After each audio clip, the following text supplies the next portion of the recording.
Assalamualaikum warahmatullahi wabarakatuh. Kami dari kelompok 3 akan mewawancarai salah satu bapak sastrawan yang mengerti akan syair. Baik, kami akan memperkenalkan nama-nama kelompok 3, dimulai dari saya sendiri, Lulu Zahara. Saya Winda Mita Kurnia Limunte. Saya Suci Rahmadani. Saya Dwi Ningsih. Saya Maria Putri. Saya Lulu Ilmanun. Saya Fatima Azhara Dalimunte. Baik, langsung saja, stay tune. Suyadisan lahir di Medan pada tanggal 29 September 1970, pendiri teater Generasi. Jenjang pendidikan S1 jurusan Pendidikan Bahasa dan Sastra Indo, IKIP 1997. S2 Antropologi Sosial Unimed 2008. Jelang karir, pada tahun 1995 mendirikan Teater Generasi Medan. Sekarang, beliau bertugas di Balai Bahasa Sumut Kemendikbud, serta Redaktur Budaya Harian Mimbar Umum. Dan beliau merupakan dosen mata kuliah Bahasa dan Sastra Indo FKIP UMSU. Di sini kami ingin memenuhi tugas dari dosen, Pak, tentang penyair gitu. Jadi kita akan bertanya seputar ya, itu bisa kalian merujuk buku-buku yang ada, ya, buku-buku tentang teori sastra atau ilmu sastra gitu ya. Karena saya ini bukan merupakan bentuk sastra, ya, sastra lama gitu ya, puisi, termasuk puisi ada, dari puisi lama gitu ya. Jadi bisa dirujuk buku-buku tentang teori sastra itu ya. Nah, itu antara lain bisa masuk ke dalam apa itu syair gitu ya. Nah, begitu. Sayangnya ya, dia memang pengertian secara sempit seperti itu gitu. Syair itu kan bagian dari puisi lama. Sementara kan banyak orang kan begini, orang yang nulis puisi itu malah disebut penyair, ya. Loh, karena bukan pemuisi gitu. Apakah dia memang nulis syair? Kan gitu. Nah, bukannya dia pemuisi gitu, sebagai penulis puisi. Penyair itu kan berarti penulis syair. Nah, itu definisi penyair, kemudian pemuisi itu tidak terlepas dari apa yang dilakukan si penulis itu. Apakah penulis syair atau penulis puisi gitu. Itu pernah dipolemikkan itu di dunia sastra, ya. Bahkan itu ada masukan-masukan dari sastrawan, dari kritikus sastra tentang definisi penyair, kemudian pemuisi itu untuk masuk di dalam Kamus Besar Bahasa Indonesia KBBI. Apa itu definisi penyair gitu kan? Mungkin ada di situ gitu. Pemuisi ada di Kamus Besar Bahasa Indonesia. Jadi itu bisa dirujuk. Karena berkaitan dengan kalau penyair kan harusnya menulis syair, ya. Nah, inilah yang secara teoretik mungkin ini pengertian secara luas. Tugas mantra gitu, disebut penyair gitu. Harusnya kan hanya menulis syair, ya kan? Nah, secara teoretik kan begitu, secara matematis ya, secara teoritis matematis itu berlaku definisi kuno, ya. Kalau syair itu bagian dari puisi, berarti definisinya adalah puisi terikat pada baris, bait, irama, rima gitu. Itu kan definisi lama dan itu berlaku pada syair gitu. Ya kan, terikat jumlah baris harus 4 dalam sebait, ya kan. Kemudian jumlah kata di dalam satu baris itu ada berapa, mungkin sama dengan pantun mungkin ya, ada 4 kata gitu ya. Kemudian ada jumlah suku kata gitu, dan satu baris itu berapa suku kata gitu, kan macam matematika dia. Kemudian rimanya gitu ya, rima kan. Nah, ini dan harus satu bait 4 baris gitu. Nah, tinggal berapa bait,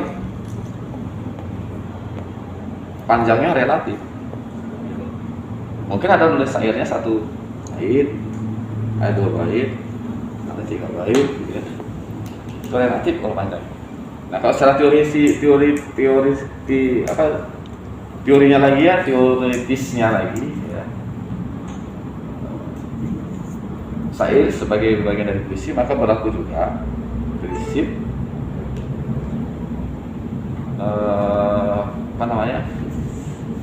struktur fisik dan struktur batin untuk melihat syair itu.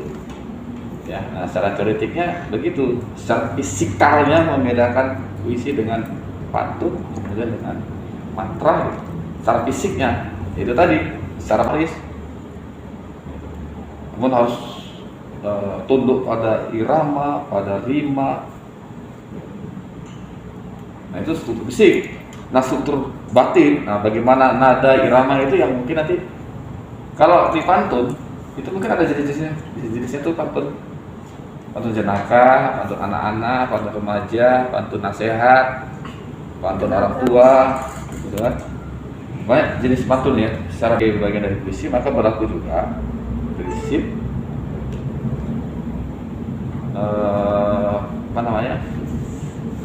struktur fisik dan struktur batin untuk melihat syair itu.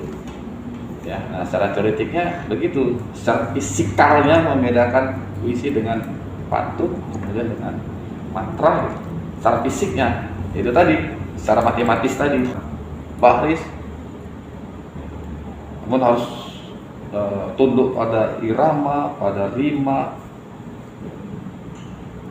Nah itu struktur fisik. Nah struktur batin, nah bagaimana nada irama itu yang mungkin nanti kalau di pantun itu mungkin ada jenis-jenisnya. Jenisnya itu pantun jenaka, pantun anak-anak, pantun remaja, pantun nasihat, pantun orang tua, gitu kan. Banyak jenis pantun ya secara batin. Ada syair pada umumnya sistem penalarannya penalaran tunggal kalau di syair. Syair perahu ya, syair perahu Hamzah Pansuri. Udah satu fokus itu aja, bagaimana pendapat Hamzah Pansuri tentang perahu. Perahu itu merupakan lambang dari kehidupan yang berjalan di tengah lautan, oleh kiri, oleh kanan. Lagi ada hembusan angin, ada ombak, kemudian pendayung, ya kan?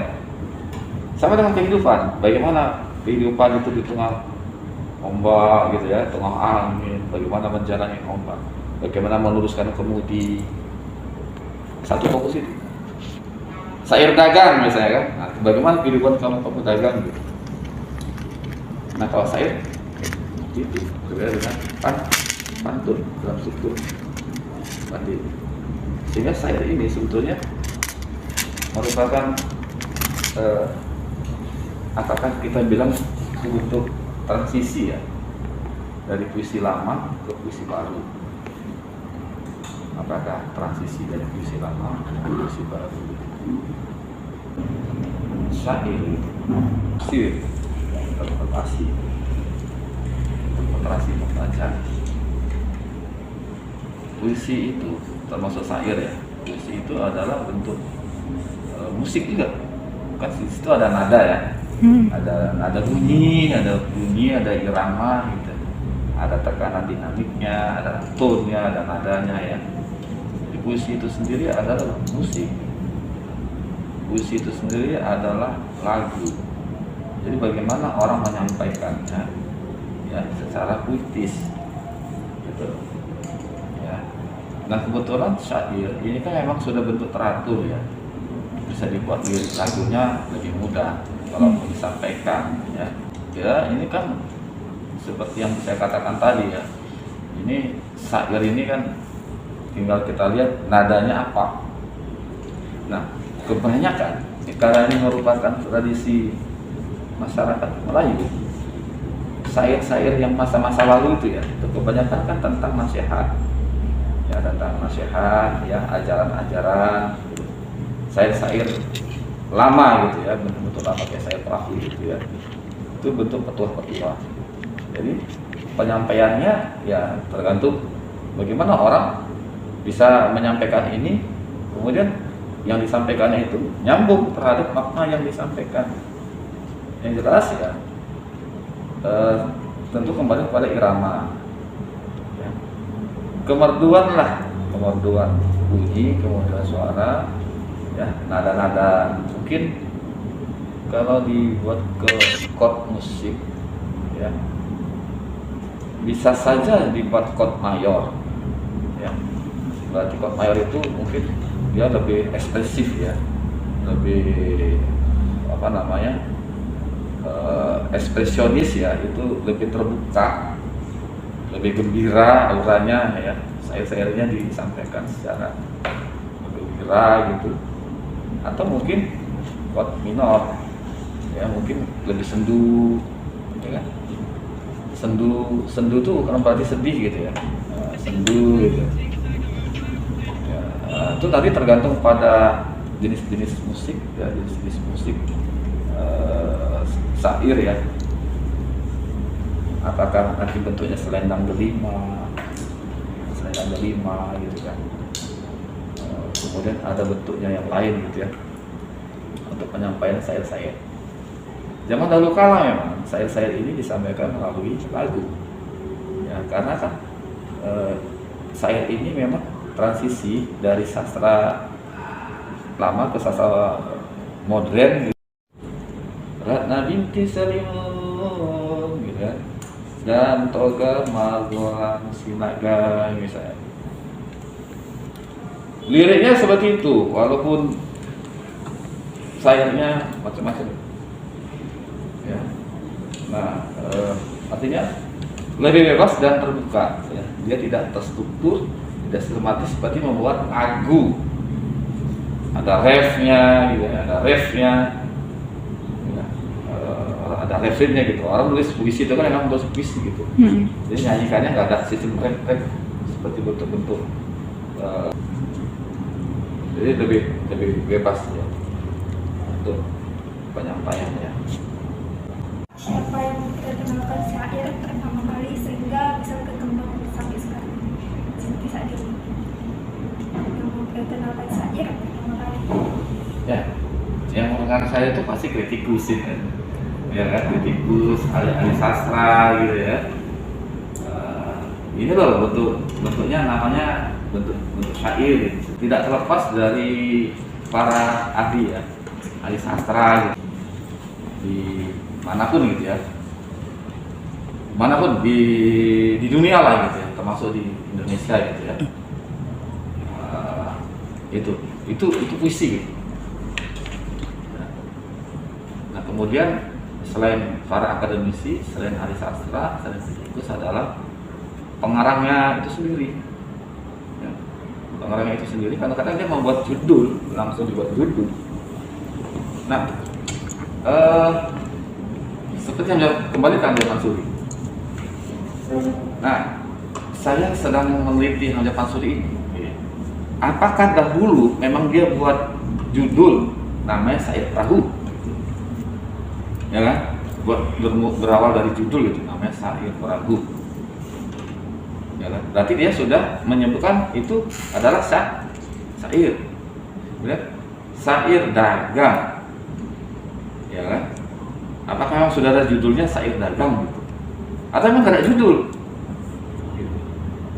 Nah, atau syair burung punggu, syair burung pingai, biasanya kan? Nah, ada pengarang memang yang menyebutkan melalui judulnya saya sudah syair, syair, zikir, syar'i. Nah, dapat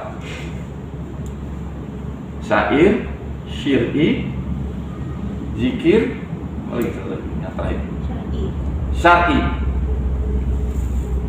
Itu dalam konteks Islam. Syair, ya, syair. Itu yang kedua, tasyair, kalau syair. Syair ini bagian dari kajian tasawuf, ya, syair pesan gitu, ya. Mungkin ada kanjeng Nabi, Rasul. Ini Pak, menurut Bapak kalau untuk syair itu ditampilkan di hari-hari, ya, selain syair Hamzah Pansuri itu kan, syair Hamzah Pansuri itu mungkin ada syair-syair Islami, ya. syair Islami yang saya katakan tadi, misalnya marhaban ya, kasidah berjanji ya, atau lirik-lirik nasyid ya, irama-irama kasidah itu kan nasyid, cari yang lirik syairnya ya, bisa disampaikan melalui iramanya nasyid. Jadi bisa disampaikan pada ahli-ahli besar Islam, Islam Mi'raj, apakah maulid ya, bagus itu. Jadi bisa dikembangkan di Lingkungan. di daerah masing-masing, terutama di remaja-remaja masjid, remaja sholat, ya, di sanggar-sanggar pramuka yang betul, gitu. Semua penjelasan yang sudah Bapak jelaskan, hak syair bagi kehidupan kita. Kenapa kita harus belajar saat itu? Ya, itu sebetulnya pertanyaan itu sama dengan pertanyaan apa manfaat sastra gitu ya. Sastra itu Nggak ada aku guys. itu bisa kita lihat dari beberapa aspek.